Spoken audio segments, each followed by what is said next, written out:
अष्टावक्र एक महान ऋषि थे जो जन्म से ही शरीर के 8 अंगों से टेढ़े मेढ़े थे। शरीर भले ही विचित्र था, लेकिन उनका ज्ञान गहरा और विलक्षण था। उनके पिता कहोड़ ऋषि वेदों के विद्वान पंडित थे।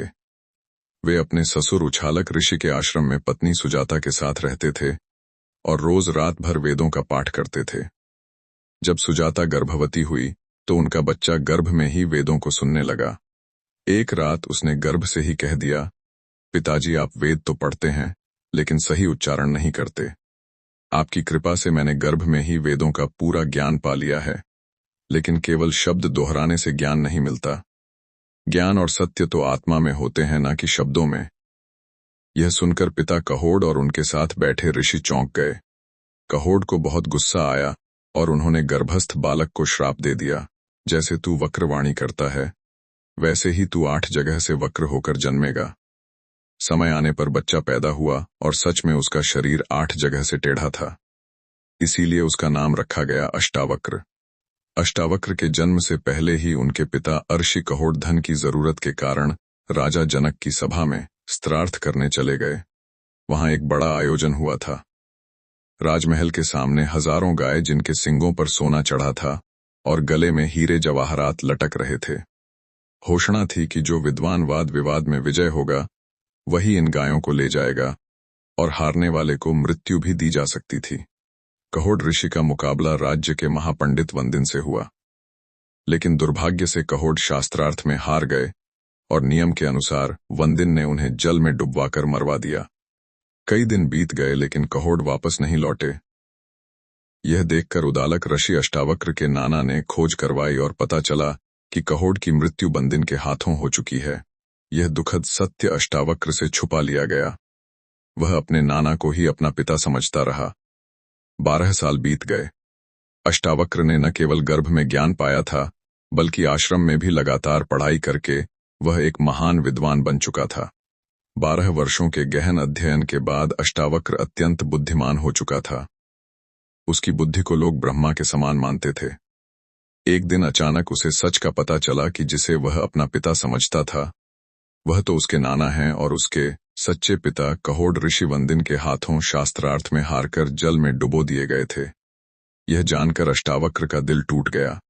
उसने तुरंत मां से कहा, मां, मुझे आज्ञा दो, मैं अभी जाकर उस बंदिन को हराकर पिता का सम्मान वापस लाऊंगा।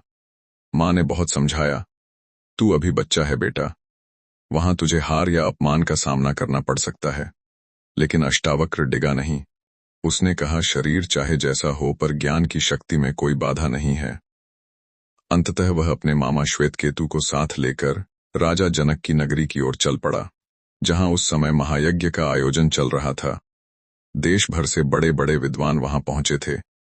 राजमहल पहुंचकर अष्टावक्र ने भीतर जाने की कोशिश की, लेकिन द्वारपाल ने रोक दिया। बालकों को अंदर जाने की अनुमति नहीं है, उसने सख्ती से कहा। केवल वृद्ध और चतुर ब्राह्मण ही अंदर जा सकते हैं। तब अष्टावक्र ने बड़ी गंभीरता से कहा, क्या सिर के सफेद बाल ही वृद्ध होने का प्रमाण है? जो ज्ञान में पूर्ण हो वही वास्तव में महापुरुष होता है, चाहे वह बालक ही क्यों ना हो। हम यहाँ तुम्हारे राज पंडित वंदिन से शास्त्रार्थ करने आए हैं और उसे परास्त करके दिखाएंगे। द्वारपाल उनकी वाणी सुनकर चकित रह गया और उन्हें सभा में प्रवेश दे दिया। अष्टावक्र सभा में पहुंचा। राजा जनक और सारे विद्वान पंडित वहां उपस्थित थे। जब लोगों ने देखा कि यह बालक 8 जगह से टेढ़ा है, उसका चलना भी अजीब है, तो पूरी सभा हंसी से भर गई। हर कोई उसका मजाक उड़ाने लगा, पर अष्टावक्र भी मुस्कुराया, खिलखिलाकर हंस पड़ा। राजा जनक को आश्चर्य हुआ। उन्होंने पूछा, बालक, सब तो तुझे देखकर हंस रहे हैं, पर तू क्यों हंस रहा है? 12 साल का अष्टावक्र गंभीर स्वर में बोला, राजन, मैं इस सभा पर हंस रहा हूं जिसमें ज्ञानियों की जगह चमड़े के व्यापारी बैठे हैं। सभा में एकदम सन्नाटा छा गया। सारे पंडित शर्मिंदा, कुछ क्रोधित हो गए। राजा जनक ने फिर पूछा, धृष्ट बालक, तू कहना क्या चाहता है? अष्टावक्र ने बिल्कुल शांत भाव से उत्तर दिया, राजन, बात सीधी है। यह लोग मेरे टेढ़े शरीर को देख रहे हैं, मेरी आत्मा को नहीं। मंदिर टेढ़ा हो तो क्या आकाश भी टेढ़ा हो जाता है? घड़ा फूट जाए तो क्या पानी भी फूट जाता है? नहीं ना, मैं शरीर नहीं हूं, मैं आत्मा हूं। कृपा करके मेरी आत्मा को देखिए, ना कि मेरी देह को। उसके ज्ञान से भरे शब्दों ने सभा के सारे विद्वानों को हिलाकर रख दिया। वे चुप हो गए, लज्जित हो गए और अपने अहंकार पर पछताने लगे। अष्टावक्र ने सीधे राजा जनक की ओर देखा और कहा, हे राजन, अब मैं उस पंडित वंदिन से मिलना चाहता हूं जो आपकी सभा में सबसे बड़ा माना जाता है और जिसने मेरे पिता को हराकर डुबो दिया था। मैं उससे अद्वैत ब्रह्म ज्ञान पर शास्त्रार्थ करने आया हूं। राजा जनक चौंके। उन्होंने अष्टावक्र को देखकर कहा, बालक तू बहुत छोटा है। वंदिन बहुत चतुर और तेज है। वह अनेक ऋषियों को पराजित कर चुका है, कहीं तू भी पराजित ना हो जाए। लेकिन अष्टावक्र ने विनम्र परंतु दृढ़ स्वर में उत्तर दिया, राजन, मेरा आकार छोटा है लेकिन विचार और ज्ञान विशाल है। मैं पीछे नहीं हटूंगा। राजा जनक को अब लगने लगा कि यह बालक सामान्य नहीं बल्कि असाधारण प्रतिभा का धनी है। उन्होंने अष्टावक्र की बुद्धि की परीक्षा लेने का निर्णय लिया। जनक ने अष्टावक्र से कठिनतम प्रश्न पूछे पर अष्टावक्र ने तुरंत ही उसके उत्तर दे दिए। राजा जनक अष्टावक्र की तुरंत और सटीक उत्तरों से बहुत प्रसन्न हुए। वह बोले, हे ब्राह्मण पुत्र, तुम्हारा शरीर भले ही बालक का हो पर ज्ञान में तुम निश्चित ही वृद्धों से बढ़कर हो। अब मुझे पूरा विश्वास है तुम वंदिन से शास्त्रार्थ के योग्य हो। राजा ने आदरपूर्वक कहा, जाओ सभा में प्रवेश करो, वंदिन वहां है। अब तुम्हारा शास्त्रार्थ प्रारंभ हो। वंदिन और अष्टावक्र के गहन शास्त्रार्थ के बाद अष्टावक्र की वाणी और ज्ञान के आगे वंदिन निशब्द हो गया। वह हार चुका था। सभा में कोलाहल मच गया। चारों ओर से एक ही स्वर गूंजने लगा, अष्टावक्र की जय हो, धर्म की जय हो। राजा जनक और सभी विद्वान ब्राह्मण हाथ जोड़कर अष्टावक्र को प्रणाम करने लगे। सबको लग रहा था सच्चे ज्ञान की जीत हुई है। अहंकार की हार। वंदिन की हार के बाद अष्टावक्र ने सभा में कहा था, इसने जैसे मेरे पिता और अन्य ब्राह्मणों को जल में डुबोया वैसे ही इसे भी डुबो दिया जाए। सभा चुप थी पर राजा जनक भी मौन थे। अष्टावक्र को यह चुप्पी अपमान जैसी लगी। वह बोला, राजन, आप आज्ञा क्यों नहीं देते? चुप रहना क्या अन्याय को मौन समर्थन नहीं है?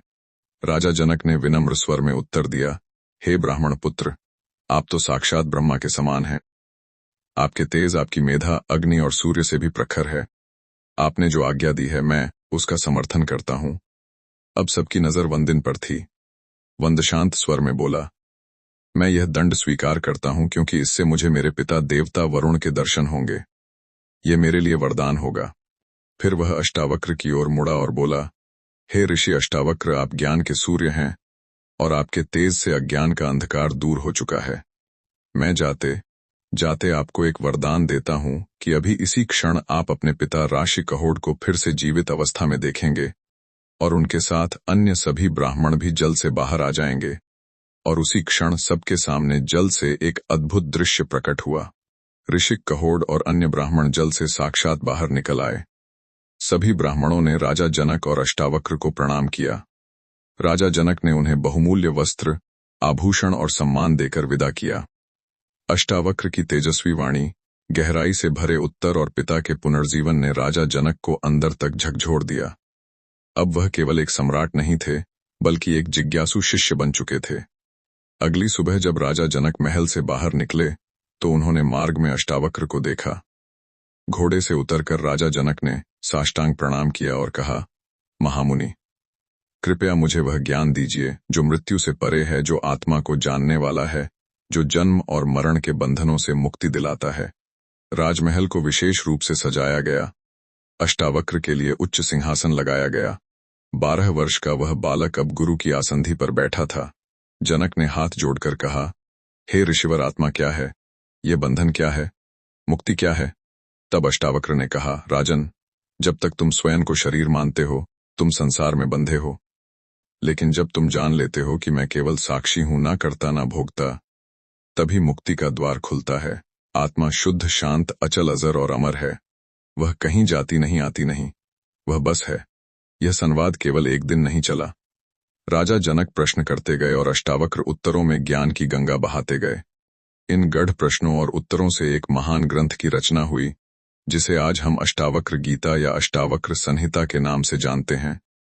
ऐसी ही कथा के लिए हमारे वीडियो को लाइक करें, चैनल को सब्सक्राइब करें। धन्यवाद।